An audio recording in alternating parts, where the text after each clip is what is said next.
ìjà Lizzy Anjorin àti Ìyábọ̀ Òjó má tún fẹjú kẹ̀kẹ̀ ẹgbẹ̀rin ọ̀tẹ̀ bá a ṣe ń pàkan nígbìn tún wú àfi kí ìjọba àpapọ̀ bá wọn dá sí o. Kò jẹ́ tuntun wípé ìjà ńlá lọ láàrin òṣèrébìnrin ilẹ̀ wa méjì ìyẹn Ìyábọ̀ Òjó àti Lizzy Anjorin.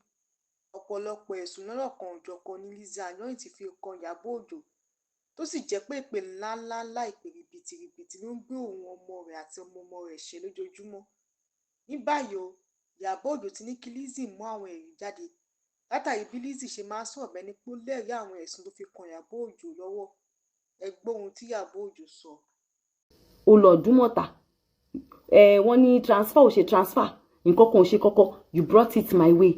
You indirectly describe me. You bring all your problems, your issues, you bring it my way. And you are saying that èmi yẹn o, èmi Ìyábọ̀, they should hold me responsible for anything that happens to you. I don't understand, Liz. We've not started the case, so don't celebrate. I like the fact that we've not started the case. ADR, Lashe, go and find out. Let your lawyers advise you on what ADR is. We've not started trial. Me and you, we still do try.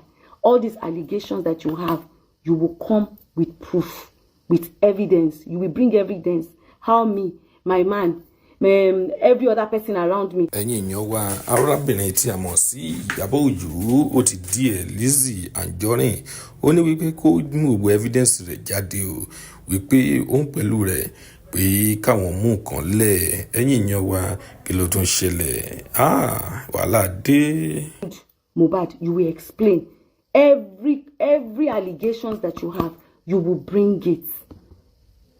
Thank God you said the person that came to post the letter in your house works with the court, Abi. You hold the person responsible. All the evidence tó bá ní kò gbé wá ó ní láti máa ṣẹjọ́. But the general public must know that if anything should happen to me, my daughter, my son, my family, anybody around me, they should hold you, Lizzy Anjorin, responsible for it. Because you are the one that has constantly you have constantly be bullying me, constantly be doing numerous, I cannot count the amount of videos of you that I have. Constantly, oh, not once have I defended you. Not once. Not once. But you will constantly come and say things about me. Every time. Different things. Lies upon lies. My daughter that has never done nothing to you, you came for her. You came for her wedding. You talked about her wedding ring. There's nothing. If you're having issues with people and they are dragging you, I don't see why that should be my business. Because a lot of your own people drag me. And I don't think I have one day gone to any one of them to accuse them or accuse you of being the one sending them to me. I have not for once come to say, oh, Liz, you sent your people to me. Oh, never. I see all the videos most times. I see them when they come. They drag me. But I have never accused you for it.